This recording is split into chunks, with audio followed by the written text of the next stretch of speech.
역대하 14장 13절에서 15절까지 제가 공독해 드립니다. 아사와 그와 함께한 백성이 구스 사람들을 추격하여 구랄까지 이르매 이에 구스 사람들이 엎드러지고 살아남은 자가 없었으니 이는 여호와 앞에서와 그의 군대 앞에서 패망하였습니다. 노력한 물건이 매우 많았더라. 여호와께서 그랄 사는 모든 성읍 백성을 두렵게 하시니 무리가 그의 모든 성읍을 치고 그 가운데 있는 많은 물건을 노략하고 또 짐승 지키는 천막을 치고 양과 낙타를 많이 이끌고 예루살렘으로 돌아왔더라. 신앙의 승리는 삶의 승리가 되어진다, 이렇게 말씀드릴 수 있습니다. 신앙생활을 잘하면 얻는 것이 많다. 그래서 그 전쟁에서 객관적으로 보면 세라가 이길 것 같은데 결국은 유다 백성들이 승리하게 됩니다. 100만의 군사와 지금 8절에 있는 말씀과 같이 30만하고 28만, 58만 명의 군사와 부딪히면 객관적으로는 구스 사람들이 이겨야 되잖아요. 그런데 그 전쟁에서 주님이 간섭하시고 여호와 앞에서와 그의 군대 앞에서 패망하였습니다. 주님 앞에 잘하면 하나님께서 삶 속에서도 주시는 것이 많다고요. 얻어지는 것도 많습니다. 그러니까 신앙생활 잘하는 것이 살 길이라니까요. 나의 의는 믿음으로 말미암아 살리라. 그 말씀이 그냥 단순한 것이 아니에요. 육신도 살고 영혼도 살고, 그죠? 육신도 살고 영혼도 살고 삶도 윤택해지고 또 당당해지고. 14절 보세요. 여호와께서 그랄 사는 모든 성읍 백성을 두렵게 하셨다. 유다 군대 앞에서 패망해가지고 도망하는데요. 남쪽으로 약 32km까지 쫓겨나갑니다.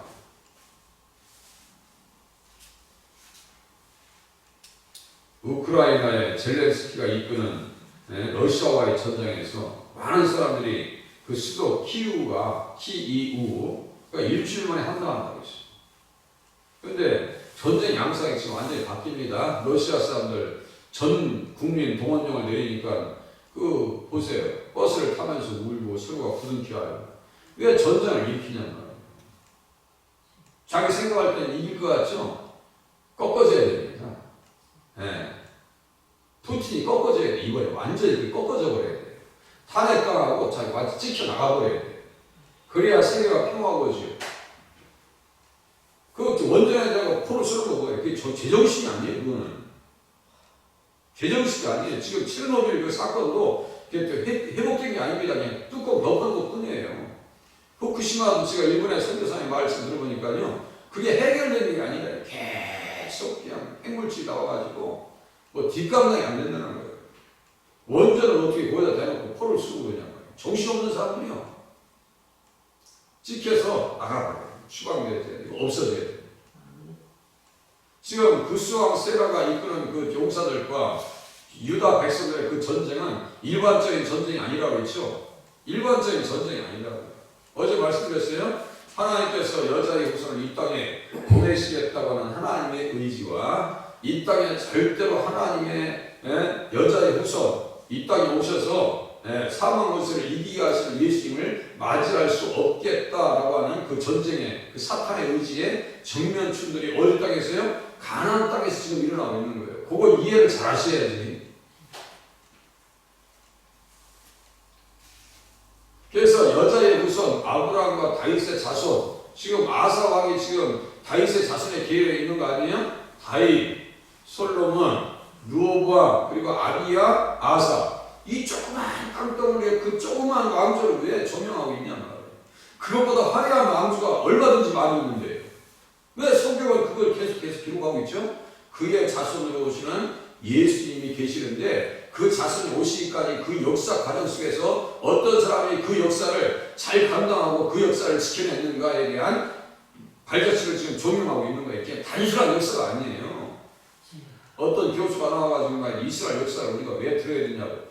그건 말도 안 되는 얘기예요. 이 과정 속에서 아사 왕이 종교 개혁을 일으키고 하나님 앞에 선과 정의를 행하고 이러한 모습들이 야 그래 그 믿음의 발자취 예수님 바라보면서 그 혁명적인 사역을 잘 감당하니까 결국 승리하게 하시더라. 그러니까 가나안 땅에 다시 돌아온 백성들에게 이 말씀을 가리키는 것이고 지금 이 시대 우리가 이 말씀을 보면서 어떻게 살아야 되는 거예요? 하나님 앞에서 합당하게 살아야 된다고요. 우상들을 없애버려야 되고 하나님을 찾아야 되고 조상들의 하나님을 찾아야 되고 율법과 명령을 행해야 된다. 수도 없이 말씀드렸어요. 찾으면서까지 또 창세기 26장 4절 5절 찾으면서 율법과 명령과 계명을 지켰어요. 천하 만민이 그로 말미암아 그 자손으로 말미암아 복을 받아야 된다는 거예요. 그 명맥은 그 정당성은 합당한 이유는 여기에 지금 성경을 계속해서 기록해놓으면서 우리들도 그렇게 살아야 돼. 그 땅에 오시는 예수님을 기다리면서 소망하면서 그렇게 살아야 되는데 그것을 잃어버리면 안 된다 이거예요. 그것을 지금 힘주어서 지금 외치고 있는 거예요. 누구의 신앙을 통해서 보여주고 있는 거예요? 아사 왕의 신앙을 통해서 보여주고 있다라고 하는 사실을 깨달으시길 바랍니다. 아사가 너무너무 잘했다고 지금 막 박수 쳐주고 칭찬하고 있는 거예요. 너무너무 잘했다고. 그렇게 하니까 14절 보세요. 여호와께서 그날 싸면 모든 성읍 백성을 두렵게 하시니. 이야, 가나안 전쟁에도 어떻게 했어요? 여호수아 2장 드리에 보니까 여호와께서 이 땅을 너희에게 주신 줄은 내가 아노라. 우리가 너희를 심히 두려워했다. 그 두려움을 누가 만들어 주셨어요? 하나님께서 미리 다 하나님은 심리전에 능하신 분입니다. 심리전에. 두려워하고 떨고 있는데 그 한 대 툭 치면 그냥 꺾어져 버리는 거예요. 그죠? 아무리 등치가 크고 아나타손들 뭐예요? 세세와 아이만과 달매 같은 어마어마한 거기 떡개들이 있어도 말이죠. 두려워서 떨고 벌벌 떨면 싫은 거예요. 우리 최고만 UFC가 나가서 하는 거고. 이게 지목을 자기가 무서워할 게 뭐가 있어. 자기 반토막밖에 안 되는 거. 발로 차고 막 한 대 때리면 죽을 것 같은데 최원만이가 두려움을 가면서 이렇게 몇 대 맞으니까 없어져 버리면 안 해. 그거 보는 사람들마다 속 터진다고 그래요. 덩치는 크가지고 말이지. 조그만 사람한테 한 대 맞고 우리 자녀들 키울 때 저기 약한 애들한테 얻어맞고 오면 속상한 거 아니에요? 두려움을 누가 만들어 주셨다고요? 하나님께서. 누구에게? 유괴설에게. 그래서 11절 보세요. 아사가 하는 얘기가 얼마나 기도하는 내용이 얼마나 은혜로운가. 아사가 그의 하나님 여호와께 부르짖어 이르되 여호와의 힘이 강한 자와 약한 자 사이에 주밖에 도울 리가 없사오니 우리 하나님 여호와여 우리를 도우소서. 그죠? 그리고 우리가 주를 의지하오며 주의 이름을 의탁하옵고 이 많은 우리를 치러 왔나이다. 여호와의 주는 우리 하나님이시오니 원하건대 사람이 주를 이기지 못하게 하옵소서 하였더니. 그죠? 사람이 주를 이기지 못하게 하옵소서. 이게 일반적인 전쟁이 아니란 말이에요. 그야말로 성전이에요. 그래서 라합의 신앙이 위대한 거예요. 벌써 영적인 눈치가 있잖아요. 야, 주님께서 이 땅을 너에게 주셨어. 우리는 애굽에서 나올 때 홍해가 갈라진 거, 하나님의 구원 역사를 위해서 홍해가 갈라진 걸 다 들었다니까. 아모리 사람의 왕, 아모리 왕이 하니까 결국 그러니까 가나안 족속의 머리가 깨졌단 말이에요. 어디에서 요단강 건너가기 전에부터 아모리 왕 두 왕이죠. 오가고 시온이 완벽하게 멸절당합니다. 그러니까 막 이 가나안 원주민들이 두려워서 이야 큰일 났다. 그걸 누가 보고해 준 거예요? 라합이. 그 정탐꾼 중에 한 사람이 누구라고 했어요? 남편이? 누구예요? 그거 보아스의 아버지. 이거 상식적으로 알고 계셔야 된다니까. 살문함 할 때 살자하고 문. 문자가 외우시고 살문함이라고 생각하시면 그냥 살문. 또 둘이 눈이 맞은 거예요. 야, 이게 영적으로 깨어있는 여자네. 그래서 라합은 자녀들하고 짐승들까지 다 죽지 않고 살아납니다. 예수 믿으면 다시요 얻는 것도 많고 유익이 된다고요. 아멘. 거기만 있는 게 아니에요. 육신도 살고 영혼도 살고 천국에서 영원히 살고 하나님 말씀대로 살지 않으니까 누구예요? 아가는. 이 아가는 뜻이 뭐라 했어요? 우리 늘 머리 아플 때 먹는 펜잘 있죠? 걸작. 펜잘이 그렇게 잘 뜨면 제가 펜잘 먹어봤죠. 근데 몸에 그렇게 안 좋다고 해서 그걸 먹지 않는 말라고 이제 얘기하고 다른 약 하나 있는데 그게 좋대요. 의사 가족들 추천하는 거 보니까 그 두통약 하나 또 있죠. 그게 더 낫대요. 펜잘보다. 그 펜잘은 몸이 좀 그 망가지는 그런 성분이 있대요. 그러니까 펜잘 찾지 마시고 하나 또 있어요. 자꾸 갑자기 생각이 나네. 아가는 골치 아파. 그래서 구속사에 전혀 도움이 안 돼요. 그죠? 구원 역사의 한 장면을 멋지게 장식해야 되는데 제가 어제 저녁에 앨범에 비유했어요. 앨범에. 또 나무의 나이테에 비유할 수 있어요. 구속사를 나이테에 비유했어요. 나무가 해가 걷어가면 자랄수록 나이테가 이렇게 하나씩 늘어나잖아요. 늘어난단 말이에요. 나무를 딱 잘라보면은 그 해에 어떤 일이 있었는지 그 전문가들이 만나는 거예요. 나이테가 이렇게 동그랗지 않고 이쁘지 않고 막 흐트러져 있잖아요. 그 이 나무가 고생하는 거예요. 그 해는 고생한 거예요. 아니 여호수아가 여리고성을 완벽하게 제압해놨는데 아니 아이서 그 12,000명밖에 안 되는 거예요. 그거 우리 몇 명 올라가서 막 여리고성 무너졌는데 뭐 간단한 거 아니에요? 그때 봤더니 시큰 두들겨 맞고 36개 도망오면서 몇 명이 죽었다고요? 36개 도망오면서 몇 명이 죽었어요? 36명 그렇게 용시한다 했잖아요. 자꾸 성경 지식도 늘어나야지. 그런 게 있어요. 목사님 알면 되지. 우리가 알 필요가 뭐가 있어요. 그렇게 하면 안 되는 거예요. 하나하나 다 같이 아셔야 돼요. 옷을 찢고 통곡하고. 그러니까요. 하나님 구속사의 전쟁은 믿음이 없으면 안 됩니다. 계명을 지키지 않으면 안 되는 거예요. 계명을 반드시 지켜야 한다고요. 복음을 따르는 것도 똑같아요. 계명을 지키지 않으면 복음에 순종하는 것이 아닙니다. 복음과 계명은 충돌하는 개념이 아니에요. 그 약을 좀 많이 봤으니까 신약 한번 볼까요? 디모데전서 1장. 디모데전서 1장.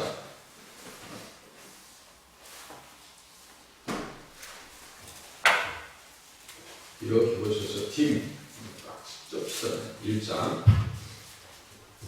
8절 이하 11절.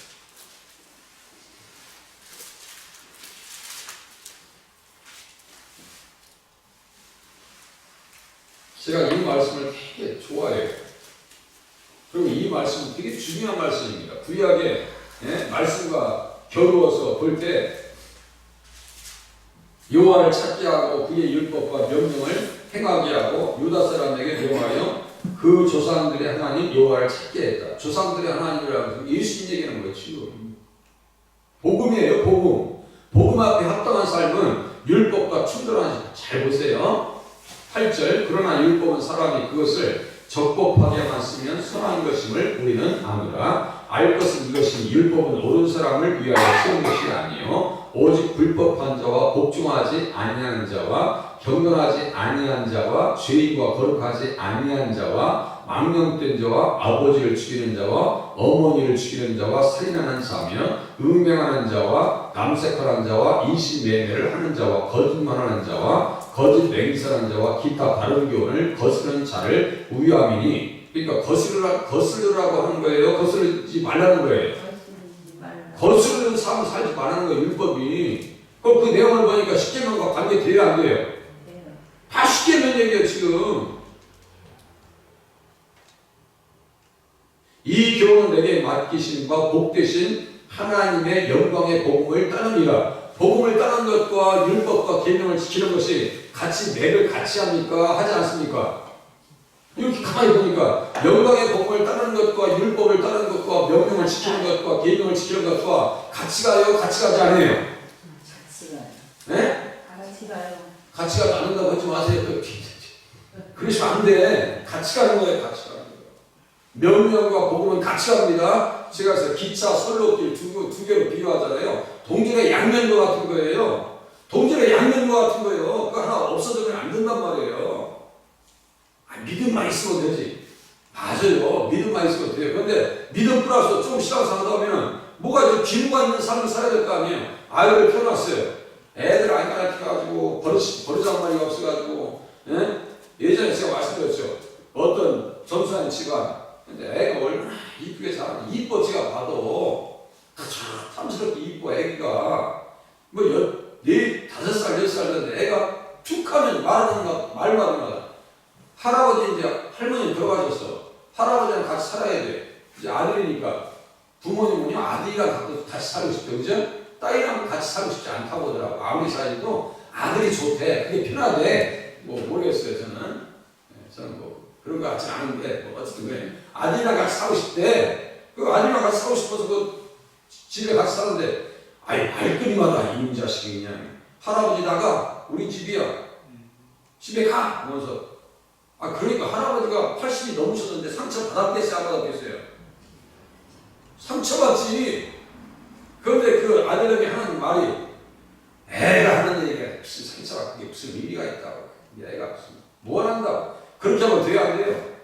휘차이 그냥 종아리를 때리고 그래야지. 어떻게 그 아무리 이쁘다고 그 딸내미가 4살 5살 조금씩 눈이 뜨고 이제 6살 되니까 애가 뭐 말할 줄 안단 말이에요. 이 버르장머리 없으니까 그런 말 나온단 말이에요. 오늘 인터넷 보니까 미국의 어떤 청년이 말이죠. 매일 게임, 공격 게임이 있어요. 총 쏘고 죽이는 게임. 그것만 보다가 현실하고 가사하고 분별이 안 돼가지고 어머니 안 되시는데 뒤통수에서 총을 쏘고 죽여버린 거예요. 그게 있을 수 있는 얘기예요?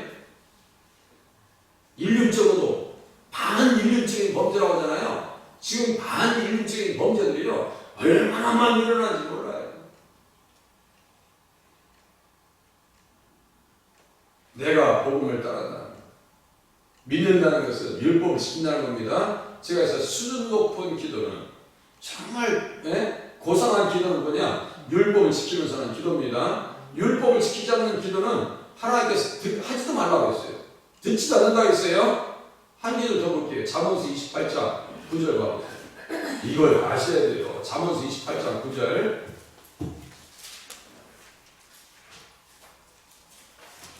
시편 잠언 28장 잠언 한참 넘기셔야 되거든요. 9절. 율법이 필요 없다고요? 천만의 말씀입니다. 율법을 지켜야지 기도도 하나님께서 들으시는 거지. 율법을 안 지키는데 무슨 기도해가지고 소원 성취하고 그것들가 기복주의라는 거예요. 9절 읽어드릴게요. 사람이 귀를 돌려 율법을 듣지 아니하면 그의 기도도 가증하니라. 써있죠? 율법을 듣는다는 게 뭐예요? 순종한다는 얘기입니다. 거기다 써놨어요. 순종이에요. 순종. 듣는다는 게 순종이요. 그래서 아까 펴있던 디모데전서 1장 8절에서 몇 절이었죠? 11절인가요? 거기까지 써보세요. 디모데전서 1장 8절에서 12절 8절에서 11절이네요. 11절. 그 옆에 창세기 26장 4절 5절 써놔도 좋아요. 율법을 지키는 것은 예수님을 잘 모시는 겁니다. 율법을 지키는 것은 예수님을 잘 모시는 거예요. 잘 모시니까 예수님이 주도하셔서 그 전장에 여호와께서 구스 사람들을 아사와 유다 사람들 앞에서 치시니 여호와께서 우리의 삶에서 누가 간섭하게 하셨다고요? 여호와께서. 아시겠죠? 우리 주님이 간섭하시는 삶. 그렇게 하려면 뭐 해야 돼요? 내가 눈치를 볼 줄 알아야지. 어떻게 할아버지한테 할아버지 이 소리가 어떻게 나와? 자기가 말씀을 조금만 안다면 시대를 모르는 거야. 그러니까 전도사가 돼가지고 옛날 우리 동비였지만 지금 만나지 않아요. 그런 것들이 다 계명과 엮여 있어요. 신앙생활이요. 그게 단순한 게 아닙니다. 종합 예술보다 더 어려운 것이 신앙생활입니다. 깨끗하게 하나님 앞에 어떻게 살아야 됩니까? 하나님 앞에 합당히 살면 승리하게 하시더라. 얻는 것도 많더라. 기억하셔서 신앙생활에 승리하시길 바랍니다. 기도합니다.